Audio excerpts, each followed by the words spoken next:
Okay guys, तो आज हम लोग स्टार्ट करेंगे प्रोबेबिलिटी। प्रोबेबिलिटी चैप्टर बहुत इंपॉर्टेंट चैप्टर है। आप लोग के स्कूल में शायद वर्कशीट्स आ रहे हैं, इसके वर्कशीट्स ऑलरेडी स्टार्ट हो गए हैं। तो सबसे पहले हमको क्या करना पड़ेगा, प्रोबेबिलिटी का बेसिक समझना पड़ेगा। बेसिक्स इसके क्या हैं, तो सबसे पहले स्टार्ट करते हैं चैप्टर के नेम से। What is the name of the chapter? Probability. Probability सुन के ऐसा लगता है ना पॉसिबिलिटी टाइप में, तो पॉसिबिलिटी ही है। प्रोबेबिलिटी और पॉसिबिलिटी एक ही चीज़ होती है। किसी चीज़ की पॉसिबिलिटी कितनी है, इसको हम लोग बोल देंगे प्रोबेबिलिटी। जैसे कि क्या बोल सकते हैं, for an example we can take कि अगर आप एग्ज़ाम लिखते हैं, आप एग्ज़ाम जो है जाते हैं, बैठते हैं, एग्ज़ाम आपने पूरा पेपर लिखा एग्ज़ाम में, तो वहाँ पे चांसेस क्या होते हैं? आप वहाँ पे दो चांसेस होते हैं, आइदर यू विल पास और यू विल गेट फेल। दो में से एक चीज़ हो सकती है ना, या तो आप पास हो जाओगे या तो आप फेल हो जाओगे, बराबर ना। तो ये दोनों जो चीज़ें हैं, इसको ही हम लोग क्या बोलते हैं, प्रोबेबिलिटी या पॉसिबिलिटी बोलते हैं, कि या तो आप पास हो जा रहे हैं या तो फेल हो जा रहे हैं। ठीक है। दूसरी चीज़ कि अगर आपने कॉइन को टॉस किया तो क्या हो सकता है? कॉइन को टॉस किया तो क्या होगा? या तो हेड आएगा या तो टेल आएगा, या तो हेड मिलेगा या तो टेल मिलेगा। This is again called as possibility. तो प्रोबेबिलिटी क्या होता है? प्रोबेबिलिटी किसी चीज़ की पॉसिबिलिटी कितनी है, इन सारी चीज़ों से जो रिलेटेड क्वेश्चंस रहते हैं वो इस चैप्टर में रहेंगे। और वो सारे बेसिक्स अपने को समझ में आने चाहिए कि कब किसका चांसेस कितना ज़्यादा रहता है आने का, वो मैं आगे आपसे डिस्कस करूँगा। ठीक है। तो यहाँ पे कुछ बेसिक्स मैंने लिखे हैं, बेसिक्स आपको समझने पड़ेंगे। सबसे पहले एक्सपेरिमेंट क्या होता है, व्हाट इज़ एन एक्सपेरिमेंट। आप लोग टेक्स्ट बुक में चाहे तो चैप्टर जहाँ से स्टार्ट हुआ है वहाँ पे आप देख सकते हैं, ये सारी चीज़ें कवर की हुई हैं वहाँ पर। तो एक्सपेरिमेंट क्या होता है? Experiment is actually an activity. It is what? Activity. ये क्या है? ये सिर्फ एक एक्टिविटी है। एक्टिविटी मतलब कैसे? जैसे आपने कॉइन को टॉस किया, तो टॉस करना इज एन एक्सपेरिमेंट। समझ में आ रहा है ना? टॉस करना इज एन एक्सपेरिमेंट, जिससे आपको पता है कि क्या आउटकम्स आ सकते हैं। ठीक है। उसके बाद हम लोग आ जाते हैं नेक्स्ट पे, रैंडम एक्सपेरिमेंट पे।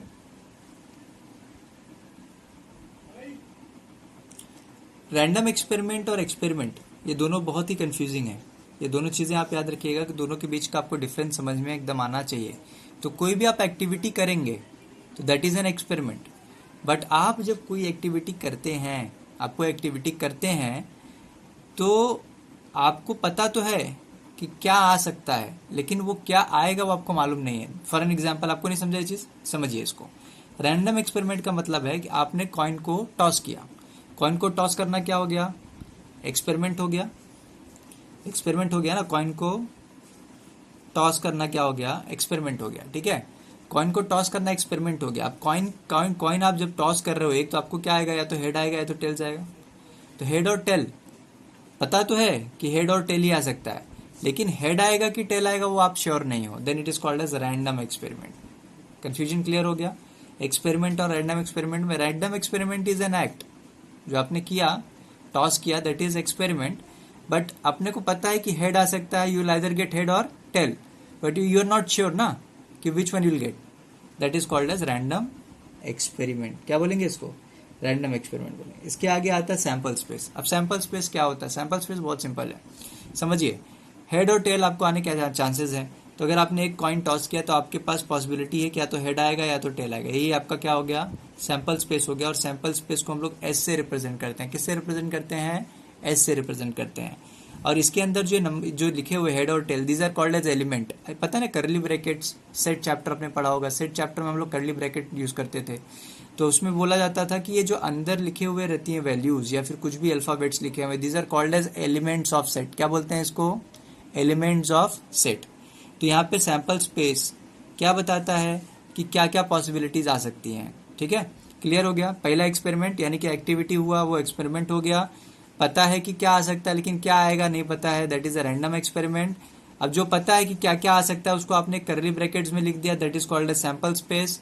सैंपल स्पेस यानी कि क्या क्या आ सकता है और कितने लोग आ सकते हैं उनको अगर हम नंबर्स में काउंट करके लिखे तो 1 2, इसको हम लोग बोलते हैं एन ऑफ एस।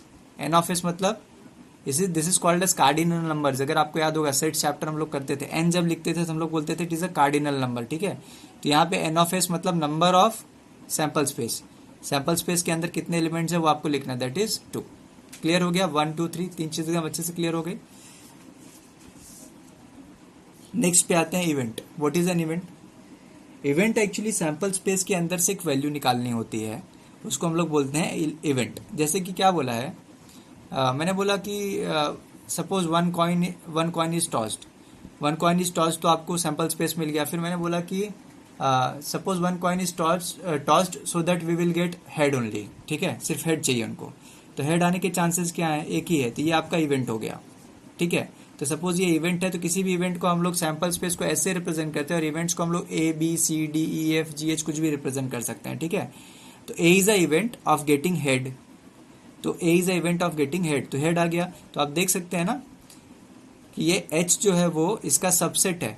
आपको याद होगा अगर आपने सेट्स में किया था चैप्टर में, तो यहाँ पे क्या होता है, इसको सबसेट बोलते हैं, बिकॉज ये ए जो है इधर से बिलोंग करता है ना, इसका वैल्यू इसके अंदर बिलोंग कर रहा है, तो ये सबसेट हो गया उसका। समझ में आया ना? तो हेड और टेल ये क्या हो गया, सैंपल स्पेस हो गया। सिर्फ हेड अगर आना है, हमारा कंडीशन है कि हमको हेड चाहिए सिर्फ, तो वो क्या हो गया, अपना इवेंट हो गया, ठीक है। तो इवेंट को हम लोग किससे रिप्रेजेंट करते हैं, ए बी सी डी कुछ भी रिप्रेजेंट कर सकते हैं, एस से रिप्रेजेंट नहीं करना, क्योंकि एस से हमेशा हम लोग किसको रिप्रेजेंट करते हैं, सैंपल स्पेस को। This is very important point. उसके बाद आता है elementary event. What is a elementary event? Elementary event क्या होता है, जब कोई भी नंबर बार बार रिपीट ना कर सके, पॉसिबिलिटीज ही ना हो कि कोई चीज वो रिपीट, जैसे हेड और टेल को भी ले सकते हैं, बट फिलहाल मैं एलिमेंट्री इवेंट को समझने के लिए एक अच्छा सा एग्जांपल लेता हूँ। सपोज आपने क्या किया कि आपने कार्ड्स लिख दिए, बहुत सारे कार्ड्स लिए आपने, 6 कार्ड्स लिया आपने, 6 कार्ड्स आपने लिए, 1 2 3 4 5 6 कार्ड्स लिए आपने। अब मैंने बोला है कि ड्रॉ कार्ड एट रैंडम, आपको पता नहीं है कि आप कौन सा कार्ड उठाने वाले, बट आपने एक कार्ड उठा लिया, तो आपने सपोज एक फोर्थ वाला कार्ड उठा लिया, तो फोर्थ कार्ड आने के चांसेस कितने, एक ही बार चांसेस है, बिकॉज पूरे कार्ड में सिर्फ 4 एक ही बार है, इट इज नॉट रिपीटिंग। तो जब कभी भी रिपीट नहीं होती कोई चीजें, तो उसके चांसेस हमेशा कैसे होते हैं, एलिमेंट्री होते हैं। कैसे होते हैं, एलिमेंट्री, यानी कि सिंगल चांस रहता है। वैसे आप हेड और टेल में भी ले सकते थे, कोई प्रॉब्लम नहीं होता था, ठीक है। अब आगे वाले पे आ जाते हैं। नेक्स्ट है कंपाउंड इवेंट। क्या है compound event? What is a compound event? Compound word से क्या लग रहा है आपको, कंपाउंड शब्द सुनते ही आपको कैसा लग रहा है, आपको लग रहा होगा कुछ थोड़ा सा डिफिकल्ट होगा। तो compound event is a event which has more than one favourable outcome, एक से ज्यादा इसमें फेवरेबल आउटकम्स होते हैं। जैसे मैंने बोला कि 1 से लेके 6 तक कार्ड है, मैंने बोला कि ड्रॉ कार्ड एट रैंडम, तो 4 मिल गया तुमको, लेकिन मैंने क्या बोला कि draw a card which is an odd number, which is an odd number. तो अपने पास क्या क्या चांसेस है, 1 भी ले सकते हैं, 3 भी ले सकते हैं, और 5 भी ले सकते हैं ना। तो यहाँ पे कितने सिंगल चांसेस है, क्या नहीं, 3 चांसेस है यहाँ पे, तो इसलिए इसको क्या बोलेंगे, कंपाउंड। इसमें आप 1 भी लिख सकते हो, 3 भी लिख सकते हो, और 5 भी लिख सकते हो। समझ में आया ना? तो जब पॉसिबिलिटीज बढ़ जाती हैं किसी नंबर के आने की, तो उसको हम लोग बोलते हैं कंपाउंड। जब पॉसिबिलिटीज सिंगल पॉसिबिलिटीज रहती है, तो उसको हम लोग बोलते हैं एलिमेंट्री इवेंट। समझ में आया ना? ये हो गया कंपाउंड इवेंट और एलिमेंट्री इवेंट। ये दोनों के बीच का डिफरेंस बहुत इंपॉर्टेंट है, याद रखिए, दोनों का बीच का डिफरेंस बहुत इंपॉर्टेंट है। पहले एक्सपेरिमेंट और रैंडम एक्सपेरिमेंट का डिफरेंस बहुत इंपॉर्टेंट है, और दूसरा किसमें, एलिमेंट्री इवेंट का और कंपाउंड इवेंट का डिफरेंस बहुत इंपॉर्टेंट है। आपको पता होना चाहिए कि कंपाउंड इवेंट है या नहीं है। इसके बाद आता है कॉम्प्लीमेंट्री इवेंट। सबको पता है, बच्चे को मालूम है, जिसने जिसने सेट्स किया था सबको पता है कॉम्प्लीमेंट्री सेट क्या होता था। सपोज मेरा एक यूनिवर्सल सेट है, यूनिवर्सल सेट में मैंने लिखा 1 2 3 4 5, ठीक है।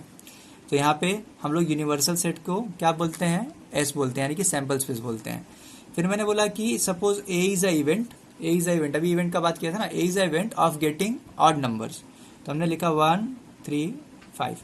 अब बोलते हैं बताओ इसका कॉम्प्लीमेंट्री इवेंट क्या होगा। कॉम्प्लीमेंट्री इवेंट को ऐसा ए प्राइम या फिर ए डैश बोलते हैं, इसको ऐसे रिप्रेजेंट करते हैं। तो इसका कॉम्प्लीमेंट्री इवेंट क्या होगा, जितने भी 1 3 5 है उसको छोड़ के सैंपल स्पेस में कितने बच गए, इवन वाले 2 4 बस ना, और कोई नहीं बच रहा है, ओके। ये जो 2 और 4 बच गया, this is the complementary event of A. समझ में आया ना? कॉम्प्लीमेंट्री इवेंट भी बहुत सिंपल है, क्लियर हो गया। इसके बाद आते हैं mutually exclusive event. Mutually exclusive event बहुत इंपॉर्टेंट ना, बहुत ज्यादा इंपॉर्टेंट, आपको समझना पड़ेगा। तो सपोज एक इवेंट है 1 2 3 और दूसरा इवेंट है 4 5 6। क्या आप देख सकते हैं ए और बी में कुछ कॉमन है? ए और बी में कुछ कॉमन है क्या? इधर 1 से 3 तक है, इधर 4 से 6 तक है, देयर इज नथिंग कॉमन ना। तो यहाँ पे दोनों के बीच में जब कुछ कॉमन ही नहीं है, तो इसको हम लोग बोलेंगे म्यूचुअली एक्सक्लूसिव। क्या बोलेंगे? Mutually exclusive. यहाँ पे बोलते हैं म्यूचुअली एक्सक्लूसिव, बट अगर आपने इसको सेट्स चैप्टर में किया होता तो वहां पे आपको याद होगा intersection of two sets are null. Null यानी कि एम्प्टी सेट। जब दो सेक्शन के बीच, दो इवेंट्स के बीच में, दो इवेंट्स या दो सेट्स के बीच में कुछ कॉमन नहीं मिलता है, then it is called as mutually exclusive. याद रखिए, जब कुछ कॉमन नहीं मिलेगा then it is mutually exclusive. इसके बाद होता है अकरेंस ऑफ इवेंट। क्या बात है? Occurrence of event. अब अकरेंस ऑफ इवेंट क्या होता है वो बहुत इंपॉर्टेंट है, आपको समझना चाहिए अकरेंस ऑफ इवेंट क्या होता है।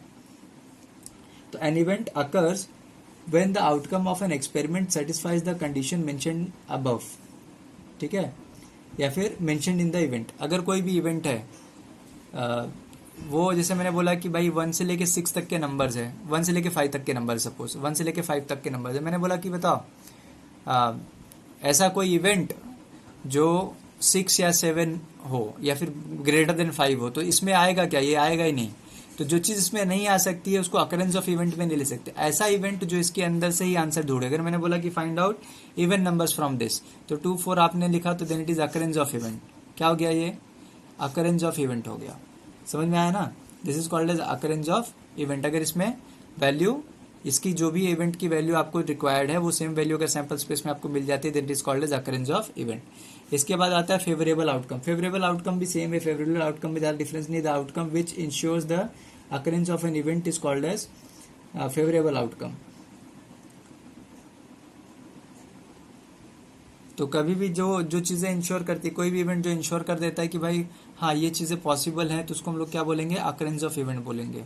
और फेवरेबल आउटकम भी बोलेंगे। समझ में आया ना? फेवरेबल और इसमें बहुत ज्यादा डिफरेंस नहीं है, एकदम माइनर डिफरेंसेस है दोनों में, ठीक है। उसके बाद इक्वली लाइकली आउटकम क्या होता है? जैसे समझो आपने क्या किया, टॉस किया। इक्वली लाइकली के लिए आपने टॉस किया कॉइन को, तो हेड आ सकता है फिर टेल आ सकता है। दोनों के चांसेस कितने हैं? 50-50%। तो जब कभी भी 50-50% के चांसेस होते हैं then it is called as equally likely. या फिर आपने ये ले लिया, डाइस ले लिया, ठीक है। अब डाइस के सब फेसेस पे नंबर्स रहते हैं, आपको पता है ना। तो हर फेस के आने के चांसेस इक्वल रहते हैं। ऐसा नहीं कि 1 जो है बार बार रिपीट कर सकता है, 6 जो है बार बार रिपीट कर सकता है, तो पॉसिबल नहीं है। तो जो भी वहां पे पॉसिबिलिटीज अगर इक्वल हैं, सब जितने भी इवेंट्स है, सारे इवेंट्स के आने की पॉसिबिलिटीज अगर इक्वल है, तो ऐसे केसेस में उसको हम लोग बोलते हैं इक्वली लाइकली आउटकम। जब सारे आउटकम्स के आने की पॉसिबिलिटीज क्या है? सेम होती हैं, तो ठीक है। इसके बाद आगे आ जाते हैं श्योर इवेंट। बहुत सिंपल है। श्योर इवेंट मतलब आपको पता है कि क्या आने वाला है और इसके अलावा कुछ और नहीं आएगा, that is called as sure event. इसके बाद हम लोग आ जाते हैं इम्पॉसिबल इवेंट। ऑब्वियसली 1 से लेके 6, मैंने बोला एक डाइस को मैंने थ्रो किया तो 1 से लेके 6 तक के नंबर है। मैंने बोला कि I want a number which is greater than 6। Is it possible? No, it is not possible. If it is not possible then it is called as impossible event, ठीक है। इसके बाद हम लोग अभी एक्सरसाइज करेंगे नेक्स्ट वीडियो में।